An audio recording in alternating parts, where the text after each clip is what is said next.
Quería meditar con ustedes algo muy importante sobre la palabra del Señor. En la cueva de Adulán, ¿se acuerdan aquellos que han leído la Biblia, saben lo que estoy hablando? La cueva de Adulán, ¿cuál era la cueva de Adulán? La cueva de Adulán le llamábamos al fondo del auditorio la última vez. Pero la cueva de Adulán era aquella que huyó David. ¿Se acuerda cuando David era perseguido y huyó?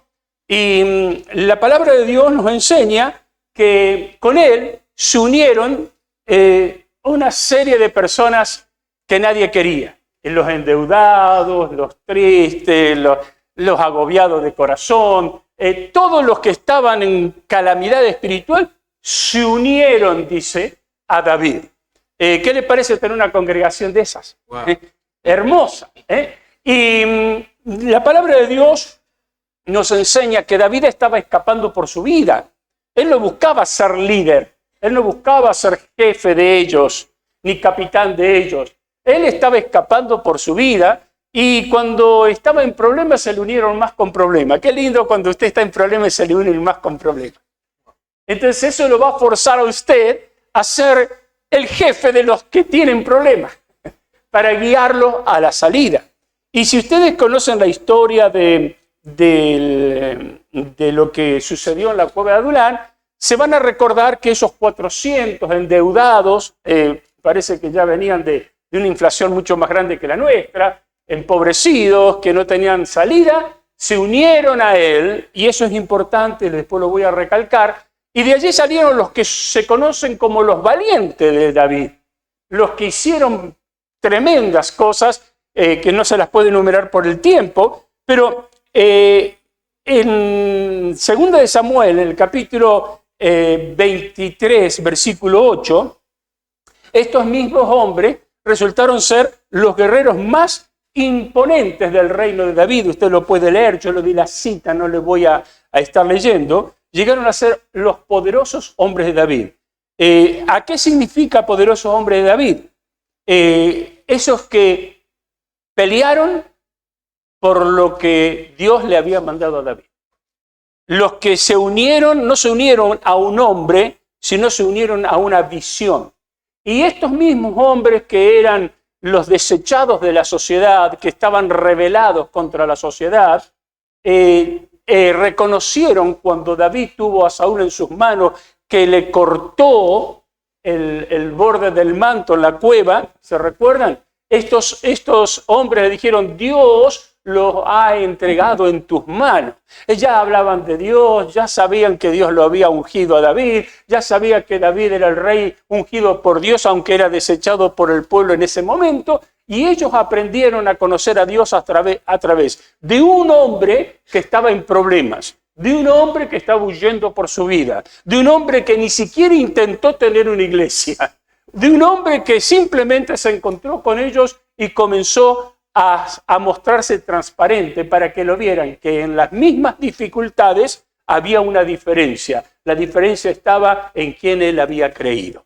Y este es el momento de cada uno de nosotros, cuando nos están mirando, pasamos por las mismas pruebas, las mismas dificultades, pero nos están mirando a ver cómo estamos. Un poquito más adelante, si ustedes me permiten, están los hechos de estos guerreros. Si usted lo quiere leer después en su casa, lea 2 de Samuel capítulo 23, pero de todo este ejército enemigo que estaba acampando y hacía guardia, estos valientes de David pasaron a buscar agua para David. Se jugaron la vida porque David tenía sed. Lógicamente, David, un hombre íntegro, vio el peligro que corrían estos hombres y cuando llegó el agua, la derramó delante del Señor, no la quiso tomar porque había puesto en peligro la vida de estos valientes. Pero es tan hermosa esta historia que si nosotros sabemos qué pasó en la cueva de Adulán, lo que pasó en la cueva de Adulán, vamos a tener una solución para saber cómo aplicarlo a nuestra congregación. Y allí vamos a tener que de cobardes y enfermos y endeudados y gente sin espíritu, vamos a tener una iglesia poderosa que pueda tomar la ciudad. Es decir, que de aquí vamos a sacar un tremendo ejemplo de cómo la iglesia puede aplicar esos principios hoy en día. y se lo hago cortito. Si usted quiere más, después dame un estudio. En el versículo 2 de 1 Samuel, capítulo 22, dice la palabra del Señor que se unieron a él. ¿Qué hicieron estos endeudados, estos hombres sin esperanza? Se unieron a David. Primer principio, si usted está una persona con problemas y con muchas necesidades, usted se tiene que unir a aquel que Dios puso, al pastor, para poder recibir la enseñanza. Es decir, acá no hay preparación virtual. ¿Qué dije? Que no hay preparación virtual. Acá es toda presencial. Usted no lo puede ayudar al pastor virtualmente, usted tiene que ayudarlo presencialmente. Y esto es muy importante que ellos lo entendieron, se unieron. Donde iba David, allí estaba. David tenía una sola deuda, de repente se encontró con 400. David tenía un solo problema, de repente se encontró con 400. ¿Qué hago con todo esto? ¿Renuncio o no? Ellos se unieron. Ahora, unirse era seguir las instrucciones de el que iba a ser su jefe. Dice que llegó a ser su jefe. Es decir, ¿por qué llegó a ser su jefe? No se impuso. Ellos se sometieron. ¿Vio que dice la Biblia? Someteos a vuestros pastores. Ellos se sometieron y llegó a ser el jefe. Ese jefe que le decía qué hacer como Moisés y cómo hacerlo.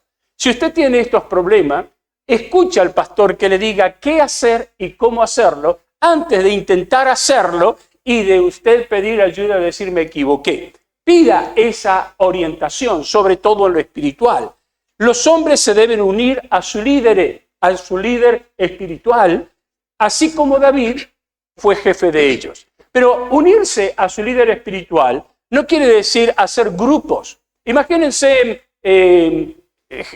si en la iglesia tenemos varios jefes espirituales, que lo tenemos porque son diferentes sectores, puedo tomar ejemplo que yo a Carlito, vamos a poner al pastor Carlito, es el jefe de los jóvenes. Ahora, si ese jefe de los jóvenes no está sometido al pastor, ese jefe de los jóvenes va a causar un problema con los jóvenes el día de mañana. Lo mismo sucede con cualquier otro departamento, otra sección de la iglesia que tiene líderes. Puedo tomar a otro más, que yo no sé si está. ¿Raúl está? Allá, Raúl, tiene su centro allí de predicación, pero si él no une ese centro al pastor, esas son divisiones que el diablo puede tomar el día de mañana y en vez de tener 400 endeudados, vamos a tener 800. Entonces, lo que tenemos que hacer para este año es saber unirnos al pastor para que el pastor sea el que pueda dirigir la iglesia con todas estas tremendas actividades que tenemos a un solo foco, que es ganar la ciudad, y de la ciudad, la provincia, la nación, y de la nación a las naciones. Pero tenemos que tener una unión espiritual, donde sé que todo responde a través de una visión y no de pequeñas visiones que no se suman, sino que se dividen y cada uno tiene su sección. Por eso es importante unirse al líder. Le digo esto antes que me echen porque ya le estoy predicando. Los líderes apropiados, escuchen, anoten esto si quieren. Líderes apropiados se mezclan con un apropiado compañerismo hecho para una apropiada comunión. A ver si lo entendió. Se lo repito. Los líderes apropiados se mezclan con un apropiado compañerismo. ¿Qué es un apropiado compañerismo? Con aquel que está coordinado desde la cabeza y no tiene varias cabezas, tiene una sola visión. La iglesia tiene que tener una sola visión. La visión independiente mía tiene que colaborar con la visión general de la iglesia. Si no, voy a causar un problema. Tarde o temprano voy a enseñar a los que están debajo mío a no someterse. Yo ahora no puedo ser el líder de la congregación. Está el pastor al cual yo me someto. No importa los años que usted tenga o lo que hizo, si es más viejo, tiene más criterios o menos criterios, no importa. Ahora estamos todos bajo un pastorado. al cual nosotros tenemos que respetar y apoyar en todo lo que Dios le está indicando. Las generaciones cambian, por eso Dios va poniendo el hombre que es necesario para el día necesario, con la visión necesaria para este tiempo. Entonces, es importante que esto lo tengamos en cuenta si queremos realmente no engordar, sino crecer. Porque podemos tener mucha gente, pero toda dividida. El diablo se hace un banquete con eso. Entonces, si nosotros nos unimos, no hay diablo que nos pueda desunir. Entonces, es muy importante eso. Y por último, está interesante esto, pero me gustaría seguir mucho más. Pero por último, los pastores deben escoger ser capitanes, jefes de los grupos que están a su cargo. De decirle qué hacer y cómo hacer. Por encima de todos los hombres y mujeres de Dios están los líderes que la iglesia ha puesto, los cuales tienen autoridad porque están bajo autoridad. El líder que no está bajo autoridad no tiene autoridad para decirle a usted qué hacer. La última palabra la tiene Dios y Dios se la da a su siervo para que su siervo dirija a la congregación.